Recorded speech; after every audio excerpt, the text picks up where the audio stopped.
Fecha aquela porta ali, por favor, vai lá. Fecha essa porta aqui, vai. Eu me distraí. Eu me distraí. Sim, Não, agora já era. O jornalismo italiano tem muitos rostos. Pensemos nos grandes pais do nosso jornalismo. Pensemos em Enzo Biatti, Boca, Montanelli, Scalfari, Fraiese. Os monstros sagrados, aqueles intocáveis, aqueles que nos ensinaram muito e também nos transmitiram um legado que nem sempre conseguimos captar ou compreender.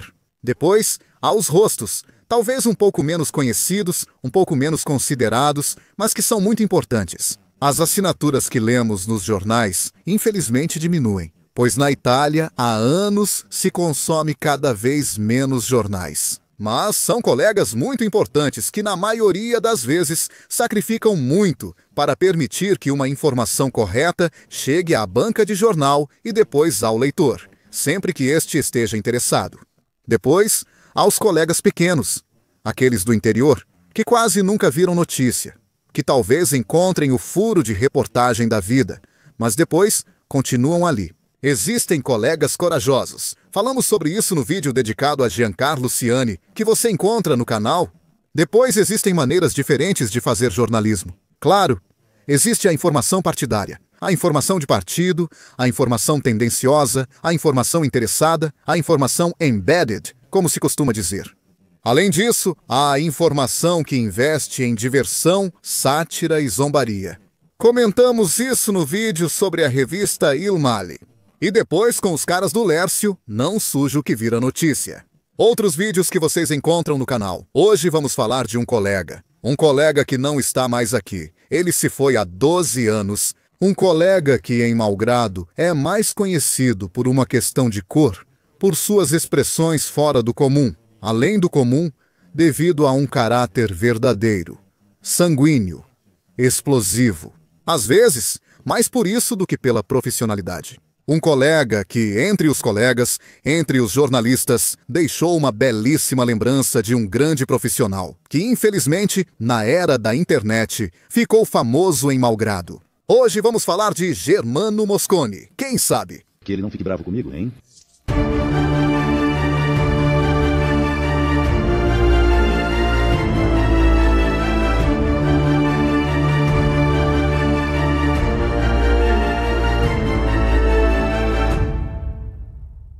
Se eu achar quem me deixou nervoso, dou um soco, quebro a cabeça. Vou encontrar aquele idiota mais cedo ou mais tarde. Muitos de vocês pediram o vídeo de Germano Mosconi, graças aos cumprimentos do último ano novo. Atendemos ao pedido de vocês. Mas que não vou contar claramente sobre todas as explosões de raiva, provocadas ou não, dentro do telejornal em que Mosconi trabalhava e trabalhou por tantos anos. Essas vocês conhecem? Vou falar de outro Mosconi, um Mosconi sério, preparado, profissional. Um Mosconi que foi um exemplo para muitos jornalistas, principalmente em Verona, e nos arredores da sua cidade, a cidade onde ele viveu, trabalhou, a cidade que ele amou, a cidade sobre a qual ele contou histórias, sobretudo os feitos esportivos. Porque Germano Mosconi era um grande esportista, praticava tênis, até com bons resultados, é preciso dizer, amava o futebol, além do basquete. Ele narrou junto com outro colega, Puliero, os feitos do Hellas Verona. Aquele Hellas que venceu o campeonato de surpresa em meados dos anos 80, o conto de fadas de Alu Blu do Verona. Ele narrou, embora menos do que outro colega, este ainda em vida, que se chama Mário Poli, e a quem mando um grande abraço, os feitos da Scalicera, que nos anos 80 chegou ao campeonato da Série A. E depois, viveu aquela belíssima aventura, até a conquista da Copa da Itália, da Supercopa Italiana e da Copa Covasci. Germano Mosconi foi, acima de tudo, um mestre do jornalismo. Sabem por quê? Vou explicar como funciona nossa profissão. Ao lerem nossas assinaturas nos jornais, provavelmente não sabem que, exceto nos jornais nacionais, a maioria não é de redatores. Assalariados, como funcionários, são colaboradores. São os chamados freelancers, ou seja, são profissionais que, ocasionalmente, com um contrato regular, prestam seu trabalho para aquele veículo. Eles escrevem sobre um determinado assunto, escrevem quando são chamados, atenção, não sob comando. Não há ninguém que dite a eles o que escrever, mas do outro lado, há um editor-chefe ou um chefe de serviço que os chama, liga para eles. Hoje em dia, o WhatsApp é muito usado. E esses colegas atrás da mesa pedem uma matéria, um artigo. Eles dão mais ou menos o tema, o tamanho, ou seja, quantas linhas, quantos caracteres, quantos módulos. O jornal se regula um pouco de acordo com as regras internas e assim faz produzir. Bem, hoje um artigo, dependendo do caso, pode ser escrito em 30 minutos, mas também pode levar um dia inteiro. Depende do tipo de artigo, do tamanho, da complexidade, de quantas pessoas. É importante saber se é reportagem ao vivo. O envio é bem rápido pela internet. Já faz mais de 20 anos que todos os jornais da Itália têm portais na internet, com uma intranet dedicada aos colaboradores, que carregam seus próprios textos, seus próprios artigos, nesses sistemas dos quais as redações retiram para a diagramação. Funciona assim hoje. Mas quando Germano Mosconi, nascido em 1932, virou jornalista da internet, mas nem sequer se sabe o que é, nem se tenta imaginar. É o período dos anos 60 em que o jornalismo é feito nas ruas, com o bloco de notas na mão, caminhando, gastando a sola dos sapatos. Isso se faz buscando notícias em cada rua, viela e casa. Ou então, no esporte, indo às coletivas de imprensa, indo entrevistar, indo incomodar. Treinadores, dirigentes e jogadores vão aos estádios e ginásios. É assim que funciona. Muita paciência, muita abnegação, muito espírito de sacrifício. E depois, uma vez reunido tudo, digitar na máquina de escrever ou escrever no caderno um artigo. Já estou tentando. E a partir desse momento, ligar pelo telefone.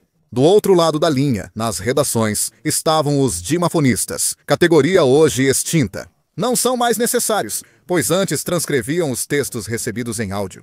Ditava-se o texto pelo telefone. E acreditem, eu também já fiz isso. Quando às vezes os sistemas de informática travavam e talvez faziam desaparecer os textos enviados algumas horas antes.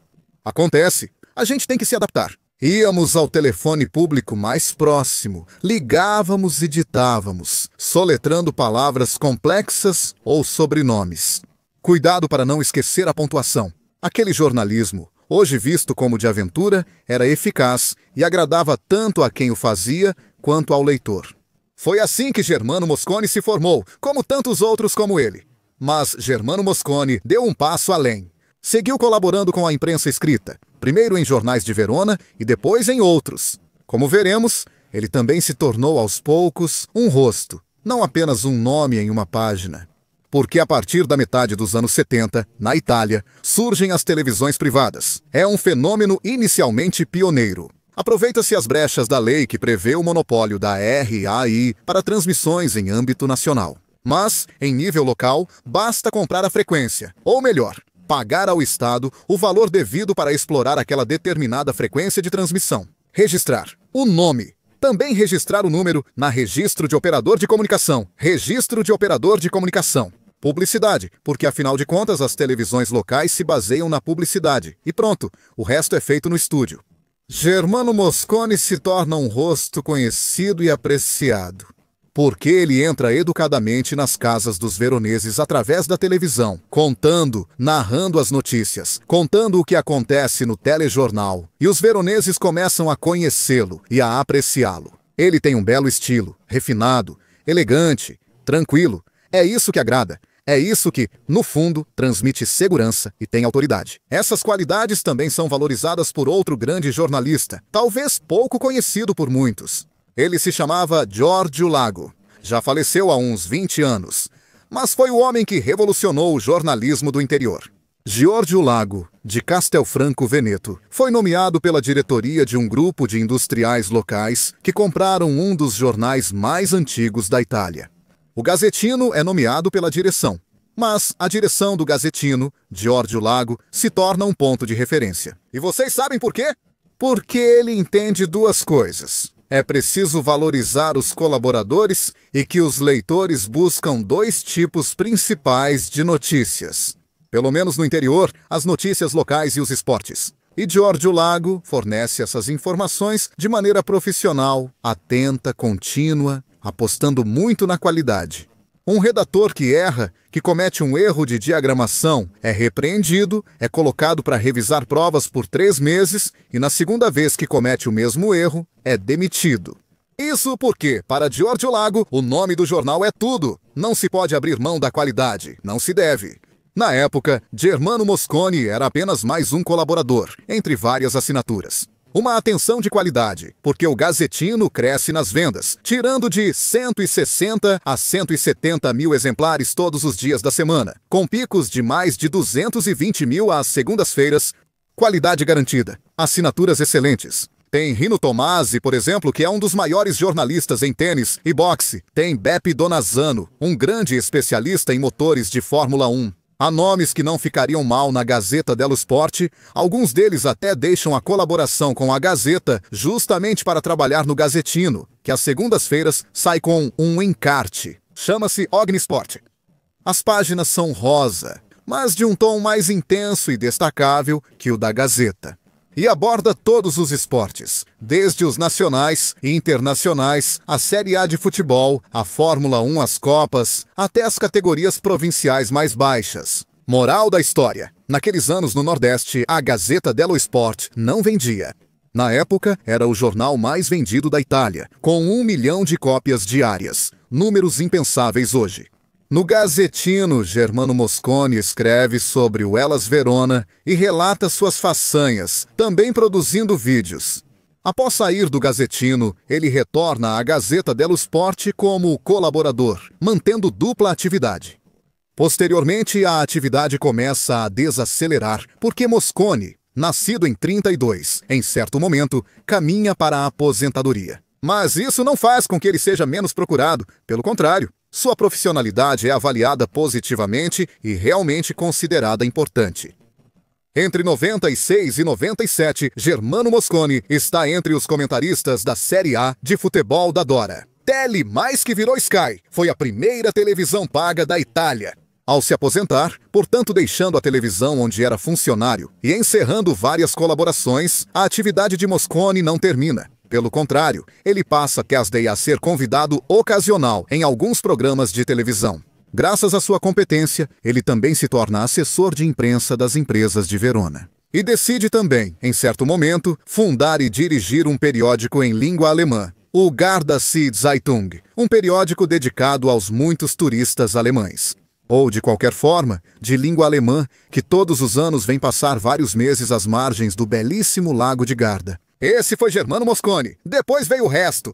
Chega a internet. Chega o que se torna conhecido como fenômeno da internet. Ou seja, a possibilidade da rede de exaltar uma pessoa. Ou pelos méritos ou pelas falhas. Algum antigo colega dele, na época da televisão, decide colocar na internet, no final de 2005, os velhos bastidores. Cortes e erros acontecem com todos, até comigo. Vocês perceberam? Às vezes, Giovanni se diverte colocando minhas gafes, meus monólogos, meus lapsos no final dos vídeos. Errar nos faz humanos. Ninguém é perfeito. Então, Mosconi sim, cometia alguns erros. Se corrigia, é claro. Ele nunca colocou no ar uma matéria errada. Nunca mesmo. Mas Mosconi tinha um defeito. Ele ficava bravo, se irritava. Ficava bravo de verdade e reclamava. Exagerava no uso de palavrões, às vezes com ele mesmo, pois um lapso por distração ocasional incomoda, principalmente quando há pouco tempo para gravar um telejornal. Às vezes, colegas lhe pregavam peças cruéis. Os cartões com cola que grudam, olha só isso, a cola gruda, os cartões que ele olha. As folhas coladas que ele não conseguia virar, então isso o deixava irritado. É o Mona que bate a porta e fecha gritando. Abrir e fechar as portas, batendo-as, fazendo barulho, distraindo-o durante as gravações. Sabendo que deveria ter cautela, talvez até silêncio naquele momento. Sem as maiúsculas, sem pontos. Ou tiravam a pontuação do teleprompter, tiravam as maiúsculas. Tudo para irritá-lo, para rir dessas reações violentas, verbalmente violentas. Pena que essas gravações ficaram Desde então, Germano Mosconi virou, contra sua vontade, a caricatura da internet, conhecido por xingar constantemente. Como disseram alguns de seus colegas. Por exemplo, Enzo Roata, que hoje está na Rai Sport, já foi colega dele. E foi justamente Roata quem esclareceu que, na verdade, Mosconi sim. Talvez tivesse um temperamento um pouco explosivo, se irritava, xingava, mas não era exatamente um homem que passou a vida inteira blasfemando. Absolutamente. Aliás, ele havia recebido vários prêmios justamente por sua elegância e tranquilidade ao fornecer informações. Mosconi não tinha gostado nada disso. Enquanto, no mesmo período, outros personagens ficaram conhecidos na internet, sempre pelo mesmo motivo, pelos insultos. Pensem no centenário Lugarese de Cezenático ou no ex-bedel de L'Aquila, Mário Magnota. Mosconi não reagiu bem. Fez uma denúncia pelo que aconteceu, por uma questão que para ele era antes de tudo de seriedade profissional. E isso mostra o quanto Mosconi valorizava esse princípio, um valor que infelizmente foi diluído com o tempo. Germano Mosconi faleceu em 1º de março de 2012, no mesmo dia que outras 2 pessoas. Um deles foi o famoso Lúcio Dalla, e eu desafio, qualquer um de vocês já deve ter ouvido falar dele pelo menos uma vez. Mosconi partiu ao amanhecer. Às 10 horas, Dalla morreu e à tarde faleceu outra pessoa que conhecia ambos. Ele se chamava Enzo Lefebvre, era um grande gerente na área de marketing e esportes, além de ser um grande amigo meu. Aquele dia foi especial, mas é preciso dizer, se no funeral de Dalla quase toda Bolonha estava presente, na despedida laica de Enzo Lefebvre havia muitos amigos, inclusive de longe, chegando um a um. No funeral de Germano Mosconi tinha de tudo. Presentes estavam amigos, parentes, ex-colegas e colegas que mal o conheciam. Muitos eram ex-espectadores da Telenuovo e não estavam lá para dar a última risada às custas de um personagem que ficou famoso, apesar dele, por causa daqueles vídeos que vocês ainda encontram aqui no YouTube. Não, eles estavam lá para prestar uma justa homenagem a um jornalista com J maiúsculo, um jornalista de verdade, daqueles que atravessaram todas as épocas. Ele tinha atravessado a época do tapete e das caminhadas a pé. A época pioneira das primeiras televisões e depois da afirmação do vídeo. E depois, apesar dele, a época da internet. Encerrando o vídeo, me pergunto se o jornalismo italiano atual não precisaria de mais Mosconi.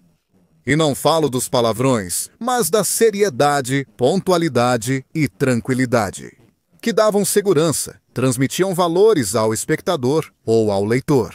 O jornalismo italiano precisaria de outros, de olho largo. Profissionais sérios, que colocavam em primeiro lugar a credibilidade, a solidez de um veículo jornalístico, que não corriam atrás do furo a qualquer custo. Ainda pior é o clickbait, que virou uma praga. Eu concordo! Acredito que a constante diminuição das vendas dos jornais, e portanto a constante diminuição dos leitores, seja culpa principalmente de nós, jornalistas, da nossa categoria, que pensa em perseguir o senso do escândalo. Ou aquela coceira que às vezes vem intimamente de querer conhecer a historinha um pouco safada ou um pouco fora dos limites, achando que tudo isso se traduz em jornalismo. Não é! É o espetáculo da bisbilhotice humana. É o Big Brother. É a vontade de olhar de forma um pouco mórbida o que seus semelhantes estão fazendo. Mas isso não é notícia. E se você não dá uma notícia, o público não te acompanha. As pessoas não te leem. Você precisa dar notícias e prestar um serviço. Nós, jornalistas, talvez tenhamos esquecido o que isso significa. Seria bom voltar a fazer isso, todos nós. Talvez sacrificando um pouco em termos de visualizações ou de seguidores, porque isso também existe. Mas se oferecermos qualidade, se oferecermos seriedade, se oferecermos pontualidade, transmitimos muito mais do que um simples conteúdo. Transmitimos valores, e valores não são negociáveis. Encerramos por aqui. Obrigado pela atenção e até as próximas edições.